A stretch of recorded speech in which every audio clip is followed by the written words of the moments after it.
अस्सलाम वालेकुम जी। Welcome back to my channel. कैसे हैं आप सब? क्या हाल चाल है आपके? मेरे चैनल में आप सबको खुशामदीद और दुआ है कि आप सब बिल्कुल खैरियत से हों। कोई भी गम परेशानी बुरा वक्त आप तक ना पहुंचे और आप हमेशा खुश रहें, आबाद रहें, आमीन। तो जी आजकल सबसे पहले तो अच्छी सेहत के लिए दुआ करनी चाहिए, क्योंकि सेहत है तो सब कुछ है। और अगर सेहत ही ठीक ना हो तो इंसान की ज़िंदगी बिल्कुल डोल जाती है, डगमगा जाती है। ऐसे लगता है जैसे पटरी से ही उतर गई हो, तो लड़खड़ा सी जाती है ज़िंदगी अगर सेहत भी ठीक ना हो। तो सबसे पहले तो अल्लाह ताला सबको सेहतमंद तंदुरुस्ती वाली लंबी ज़िंदगी अता करें, आमीन सुम्मा आमीन। और आज मैंने सोचा कि ओपन एयर में बैठ के मैं अपने व्लॉग को स्टार्ट करती हूँ, क्योंकि काफ़ी दिनों से मैं व्लॉग भी नहीं बना पाई थी। तो मेरा जी चाह रहा था कि अपनी यूट्यूब फैमिली के साथ थोड़ी सी बातें की जाए और अपनी हेल्थ के बारे में बताया जाए, क्योंकि कल भी जो व्लॉग मैंने लास्ट ईयर का व्लॉग था वो मैंने 29 दिसंबर को बनाया था, तो वो मैंने कल शेयर किया है। और उस पर भी काफ़ी लोग मुझसे पूछ रहे थे कि आपकी हेल्थ अब कैसी है, तो मैंने सोचा कि थोड़ी सी अपडेट वीडियो बना दी जाए। और अभी थोड़े दिन ना मैं व्लॉगिंग इसी तरह से ही करूँगी। तो इस तरह से व्लॉग करना ना आसान होता है बनिस्बत उसके जिस तरह से हम व्लॉगिंग करते हैं, पहले वीडियोस बनाते हैं, फिर वॉइस ओवर करते हैं, एडिटिंग करते हैं। तो उस तरह से व्लॉगिंग ना थोड़ी सी वो टाइम टेकिंग होता है। तो मैंने सोचा कि इसी तरह से ही जितने दिन मुझसे इस तरह से व्लॉग बनेंगे तो मैं इस तरह से ही बनाई जाती हूँ। और यहाँ पे ओपन एयर में वीडियो बनाते हुए ना थोड़ा सा आपको शोर सुनाई दे रहा होगा, क्योंकि यहाँ पे नीचे रोड है, ट्रैफिक भी गुजरती रहती है और इसी तरह से शोर थोड़ा सा आपको सुनाई देगा वीडियो में। लेकिन यहाँ पे मुझे अच्छा लग रहा था वीडियो बनाना, तो इसलिए मैंने सोचा कि आज बाहर बैठ के ना खुली हवा में बैठ के तो अपने ब्लॉग को स्टार्ट करती हूँ। और हेल्थ के बारे में थोड़ी सी मैं आपको अपडेट देती चलूँ कि अब मेरी तबीयत अल्हम्दुलिल्लाह पहले से बहुत ज़्यादा बेहतर है। पहले से मैं बहुत ज़्यादा बेहतर हूँ, शुक्र अल्हम्दुलिल्लाह। तो एकदम से ही मेरी तबीयत ख़राब हो गई थी, हालांकि मैं बिल्कुल ठीक थी। 29 दिसंबर तक मैं बिल्कुल ठीक थी। जिस दिन का व्लॉग मैंने कल आप लोगों के साथ शेयर किया था, तो उस दिन मैं बिल्कुल ठीक थी। सारे नॉर्मल रूटीन के वर्क्स मैंने किए, कुकिंग वगैरह सब कुछ मैंने आप लोगों के साथ शेयर किया, वो सब कुछ मैं करती रही। और उसके बाद हमारी फैमिली में शादी थी, हमारे रिलेटिव्स में। तो उस दिन माइयों थी और अरीबा इनवाइटेड थी, तो अरीबा को मैंने छोड़ने जाना था। तो घर में मैंने आलू गोभी बनाई थी, जैसा कि आप लोगों को पता है यहाँ पे नॉइस काफ़ी ज़्यादा है। तो अरीबा वहाँ पे इनवाइटेड थी, अरीबा को मैं छोड़ने के लिए गई और हनान मेरे साथ था। और जैसे ही हम लोग फिर अरीबा को माइयों पे छोड़ के हम लोग घर वापस आ रहे थे, तो रास्ते में आते आते ही ना एकदम से गाड़ी में ही मेरी तबीयत ख़राब हो गई।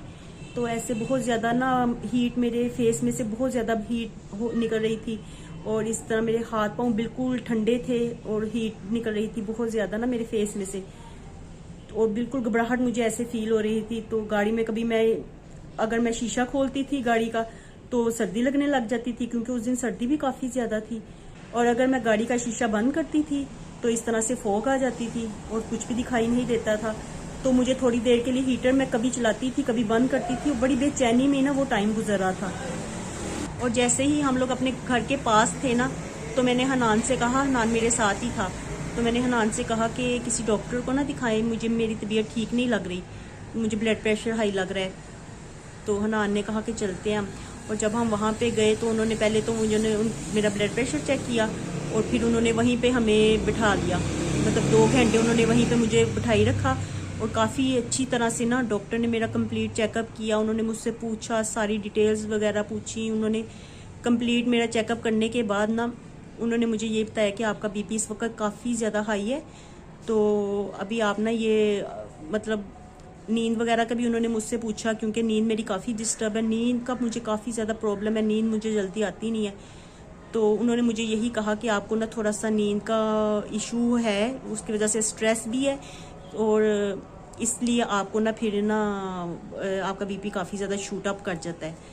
तो आप ऐसा करें कि मेडिसिन मैं आपको लिख के देता हूँ, तो आप वो खाएं और घर जाके ना सो जाएं। तो उस दिन मैंने आलू गोभी बनाया हुआ था, तो हम लोगों ने आके अपना डिनर किया। बस मैंने सरसरी सा, मेरा बड़ा दिल बोझल होया हुआ था उस दिन, तो मुझसे इतना खाया भी ना गया, बस थोड़ा सा मैंने खाया, 2-4 नवाले लिए और फिर मैं सो गई। और नेक्स्ट डे में 30 दिसंबर था और उसके बाद तब मैं मेडिसिन लेती रही, लेकिन मुझे कोई इतनी खास अपनी तबीयत में बेहतरी नहीं लग रही थी। और 31 दिसंबर को हनान की बर्थडे थी, तो बस मेरे कुछ जहन में ये भी था कि हनान की बर्थडे है, तो अब मैं उसकी बर्थडे सेलिब्रेट नहीं हम कर पाएंगे, हमने कुछ भी नहीं घर में किया। हालांकि जब दिसंबर का मंथ स्टार्ट हुआ था ना, तो स्टार्टिंग से ही हनान मुझे कह रहा था कि आप मुझे मेरी बर्थडे पे क्या देंगी, आप मुझे क्या देंगी, बताएं मुझे क्या गिफ्ट देंगी। क्योंकि वो है तो बच्चा ही ना, 13 ईयर्स का है, वैसे उसका कद थोड़ा सा बड़ा हो गया है, तो 13 ईयर्स एज है हनान की। तो वो बस बच्चों की तरह ही ना मुझसे दिसंबर के स्टार्टिंग से ही ना मुझे यही कह रहा था कि मेरी बर्थडे आ रही है, हम कहाँ जाएंगे, कैसे सेलिब्रेट करेंगे, क्या करेंगे। तो बस मेरे दिल में यही था कि मैं तो उसको एक केक भी नहीं दे सकी। लेकिन उस दिन मेरी तबीयत काफ़ी ज़्यादा ख़राब थी, तो हमने कुछ भी सेलिब्रेशन वगैरह कुछ भी नहीं किया। और हनान ने कोई ज़िद भी नहीं की, क्योंकि वो देख रहा था, समझदार बच्चा है माशाल्लाह, तो वो देख रहा था कि मेरी तबीयत ठीक नहीं है, तो उसने मुझे कहा भी नहीं कि हम कुछ करते हैं। तो इसके बाद फिर फर्स्ट डेट को हमारी फैमिली में ना मेहंदी थी, तो वहाँ पे हम लोग इनवाइटेड थे। तो हम लोग वेडिंग थी हमारी फैमिली में, तो हम लोग वहाँ पे भी ना जा सके, क्योंकि 1 जनवरी को ही मेरी तबीयत ख़राब हो गई थी, सैटरडे वाले दिन। तो मैं अपने घर में मुझे फील हो रहा था कि मुझे ना मेरी तबीयत ठीक नहीं है। तो मैं अपने देवर के घर गई, वहाँ से मेरी देवरानी मेरे साथ गई और हनान और अरीबा दोनों साथ थे। तो हम लोग हॉस्पिटल गए और वहाँ पे फिर इमरजेंसी में उन्होंने मुझे स्टे करवाया। वहाँ पे उन्होंने मुझे इंजेक्शंस वगैरह लगाए, क्योंकि काफ़ी ज़्यादा बीपी था, 190/110 था। तो उन्होंने इंजेक्शंस लगाए। तो जैसे ही वो इंजेक्शन लगा रहे थे ना मुझे, तो बीपी लो हो रहा था, तो उसके साथ ना मेरी बॉडी में शिवरिंग बहुत ज़्यादा होने लग गई, ऐसे दिल भी घबराना स्टार्ट हो गया। तो बस दिल, हार्ट बीट मेरी बहुत ज़्यादा फास्ट थी, दिल बहुत ज़ोर ज़ोर से धड़क रहा था, और उसकी वजह से मैं खुद डर भी बहुत ज़्यादा मैं गई थी। तो इसलिए मेरी तबीयत ना वहाँ पे काफ़ी ज़्यादा ख़राब थी। फिर जैसे वो उन्होंने मेरा बीपी नॉर्मल किया, तो उन्होंने फिर घर वापस हमें भेज दिया।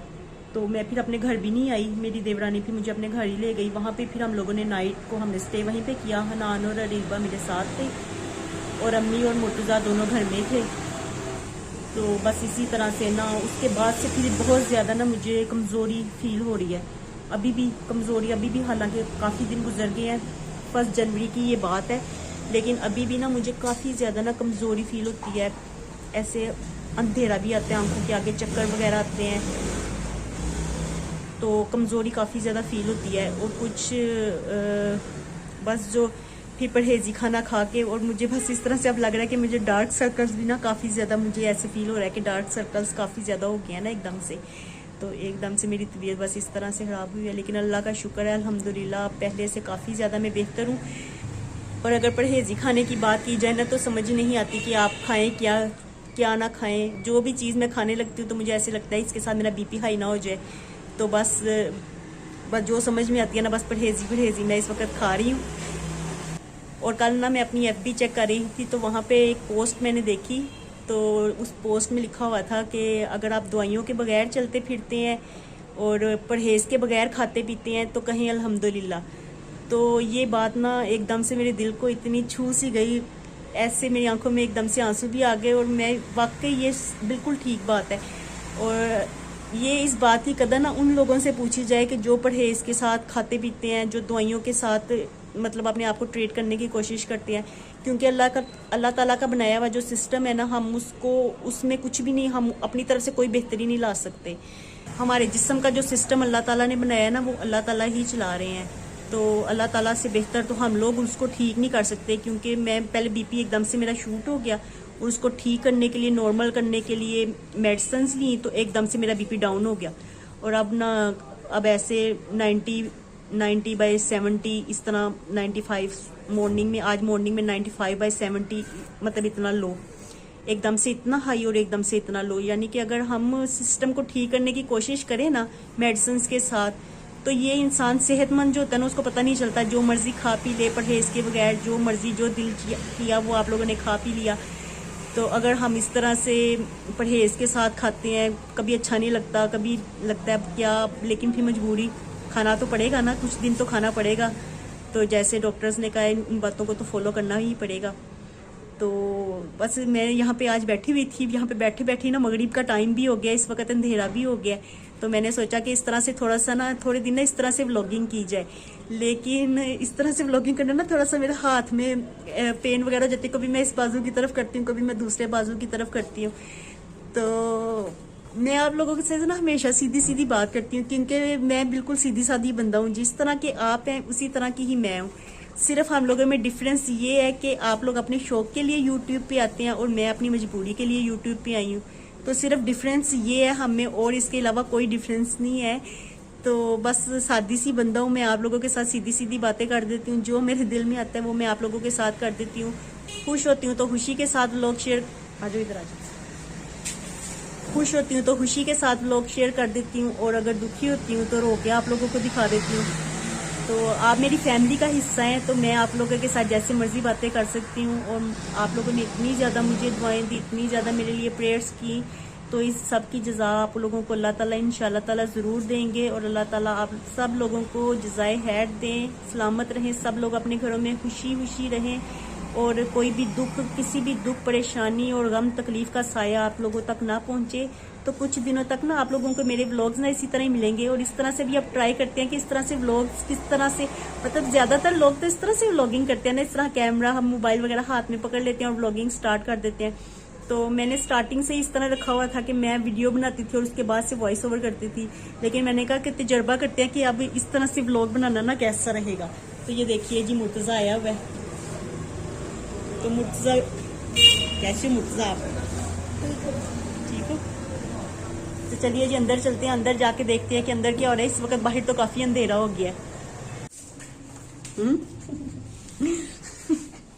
मुर्तजा को बड़ा मजा आ रहा है। और आजकल ना हमारी किचन की कंडीशन इस तरह से है, हम लोग कुकिंग वगैरह भी बड़ी कम कर रहे हैं। तो अभी बस मैंने डिनर अभी बनाना है, अभी बनाती हूँ मैं डिनर। बर्तन वगैरह इधर वॉश करके रखे हुए हैं, और जितने दिन भी मैं बीमार रही हूँ ना, उतने दिन घर की क्लीनिंग वगैरह अरीबा देख लेती थी, और ये बर्तन वगैरह जो होते थे तो वो अम्मी कर लेती थी वॉश। तो अम्मी ने भी बड़ा भरपूर हमारा साथ दिया है। हालांकि इस ओल्ड एज में सर्दी भी काफी ज्यादा है, लेकिन फिर भी अम्मी काफी ज्यादा ना बच्चों को भी देखती रही हैं। तो आज तो बर्तन मैंने वॉश किए हैं, वैसे जब मैं बीमार थी तो अम्मी करती थी वॉश। और मुर्तजा हस्बे मामूल अपनी शरारतों में है। मुर्तजा इतने दिनों बाद ना आज थोड़ा सा हंसा बोला है, नहीं तो ये भी बिल्कुल खामोश होया हुआ था, परेशान हो गया था। चलिए जी बाकी सबको देखते हैं, बाकी क्या कर रहे हैं। यहाँ पे हनान हस्बे मामूल टीवी देख रहा है। कैसी सर्दी है हनान बाहर? बहुत सर्दी है ना, बाहर बड़ी ठंड थी। अस्सलाम वालेकुम पहले बोलो। अस्सलाम वालेकुम। और आजकल ना हमारे घर में ये सूरत हाल नजर आती है मेरी साइड टेबल की। इस तरफ दवाइयां और इस तरफ ये। मुर्जा को बड़ी हंसी आ रही है। ये ब्लड प्रेशर की मशीन, इसको हमने निकाल के ना इसमें रखा हुआ है, तो काफी अच्छी है, रीडिंग सही देती है बिल्कुल। तो ये बस ये इसको इसमें रखा हुआ है मैंने, क्योंकि निकालना आसान होता है। उसका बॉक्स छोटा है तो इसलिए बॉक्स को हमने ऐसे रख दिया। और ये कभी कोई दवाई खाएं, जिस डॉक्टर के पास जाए ना वो नई नई दवाइयाँ दे देते हैं, तो अभी दवाइयाँ खा के ना, और दवाइयाँ खाने का भी दिल नहीं चाहता। हाँ जी, इधर बैठी अम्मी। हाँ जी, तबीयत मेरी खराब हो गई थी अम्मी, बहुत इतनी परेशानी आई है, बहुत अल्लाह का शुक्र है अब इसकी तबीयत थोड़ी ठीक हुई है।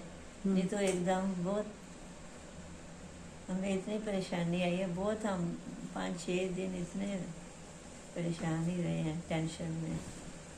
अल्लाह इसको जिंदगी दे, अल्लाह इसको अपने बच्चों को सलामत रखे। आमीन आमीन। आप परेशान हो गई थी, मैंने कहा जिस दिन तबीयत खराब हुई है हम लोग गए हॉस्पिटल, तो आप और मुर्तजा घर में ही थे अकेले, है ना? हम दोनों ही घर में थे, ना वो सो रहा था ना मैं सो रही थी, बस सारी रात ही जागते रहे। सारी रात हम जागते रहे। चलो अल्लाह ताला खैर करेंगे बस इंशाल्लाह ताला। खैर करें, खैरों के वक्त आए आप पे भी हम पे भी। आमीन सुम्मा आमीन। तो बस जी यहीं तक थी आज की हमारी अपडेट वीडियो। तो मैंने सोचा कि आपको अपडेट कर दिया जाए, क्योंकि इतने ज़्यादा मुझे कमेंट्स मिल रहे थे और मैं आजकल कमेंट्स मुझसे पढ़े नहीं जाते, इतनी मुझसे हिम्मत मेरे में नहीं आती कि मैं सबके कमेंट्स का रिप्लाई कर सकूं।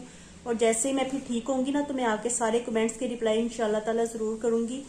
तो मैंने सोचा कि सबको अलहदा रिप्लाई करने से बेहतर है कि मैं एक छोटी सी अपडेट वीडियो बना के शेयर कर देती हूँ और आपको बताती भी हूँ कि आखिर हुआ क्या था, क्यों हम लोग इतने ज़्यादा परेशान हो गए थे। क्योंकि एकदम से इस तरह ये सारा हुआ था ना, तो हम लोग इस तरह से काफ़ी ज़्यादा सभी घर के लोग ना परेशान काफ़ी ज़्यादा हो गए थे।